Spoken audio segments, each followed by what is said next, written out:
Diversité dans les sciences du numérique. J'ai suivi un programme avec Open Life Science pour m'aider à améliorer ce projet-là et aujourd'hui, je vais un peu vous parler de mon projet et un peu mon parcours. Mon projet a été financé par l'Alliance de recherche du numérique Canada. Pour commencer, je vais un peu me présenter. Je suis donc Clotilde Duquesne et je suis championne de l'équité, la diversité, l'inclusion dans les sciences du numérique. Et ceci, c'était un projet qui a été lancé dans le cadre des infrastructures de recherche numérique par l'Alliance de recherche du numérique Canada.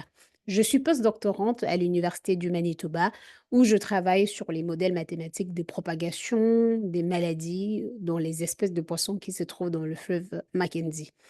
Alors, pourquoi mon projet et en quoi consiste réellement ce projet? Donc, ce projet a pour but, ou le projet déjà, même son nom, c'est inspiration, orientation et médiation des sciences du numérique avec un focus sur les femmes qui sont des personnes autochtones, noires et de couleur. L'objectif est donc tout simplement d'inspirer ces femmes-là et encourager la communauté scientifique et les femmes surtout pandécées sont sous-représentées encore aujourd'hui en 2025 dans les sciences, les technologies, l'ingénierie et les mathématiques. Il y a donc un besoin d'inspirer, il y a donc un besoin de modèles, il y a donc un besoin d'accès pour ces femmes-là dans des domaines numériques. Et alors, les objectifs, plutôt, si je vais dire de façon générale, de pour ce projet va donc être tout simplement de sensibiliser surtout la jeune fille aux opportunités qu'il y a dans le numérique et de pouvoir connecter les étudiants avec les experts pour briser les stéréotypes et surtout pour celles qui pensent, par exemple, que ces filières du numérique ne sont pas faites pour elles. Et aussi, à la fin, tout simplement créer des ressources éducatives inclusives et accessibles à tous.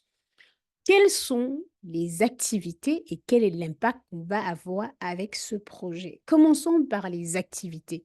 Les activités et le projet étant essentiellement au Manitoba, les activités en premier point consistent la rencontre avec les élèves de la huitième et de la douzième année de la division scolaire franco-manitobaine, dont sera un parcours en français où je vais aller tout simplement dans les salles de classe, c'est ce que je fais déjà depuis que j'ai commencé mon projet, rencontrer les élèves, pouvoir parler des modèles dans ces domaines-là, des modèles sous-représentés, tout simplement pour pouvoir encourager et montrer à ces jeunes filles-là qu'elles sont capables d'envisager les carrières dans ce domaine.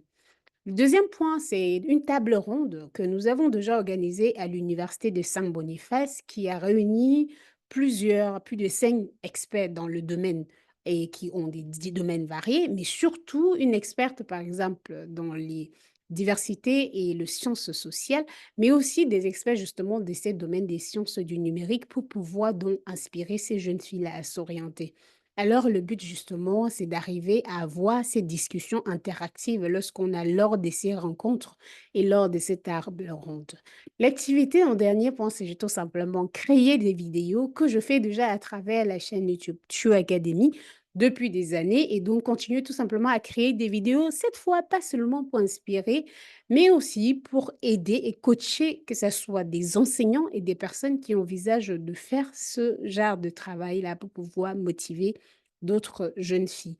Maintenant, l'impact que ce projet va avoir, lors de la table ronde, nous avons eu plus de 70 participants et avec donc des interventions, mais surtout, on a eu l'Université de Saint-Boniface, des personnes en ligne, mais aussi des élèves du collège Louis Riel.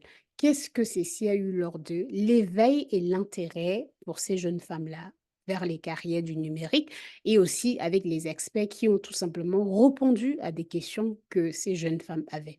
Alors, la suite des productions de vidéos sont postées sur la chaîne YouTube Tue Academy, que vous pouvez tout simplement voir le nom là, mais aussi sur TikTok Tue Academy Ludique.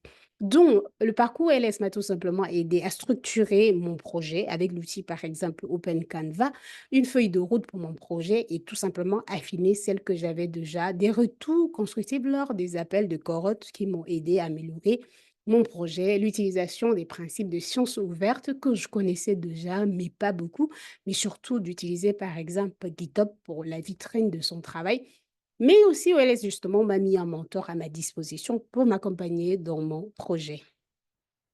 Pour terminer, j'aimerais remercier l'Alliance de recherche du numérique Canada d'avoir financé ce projet-ci.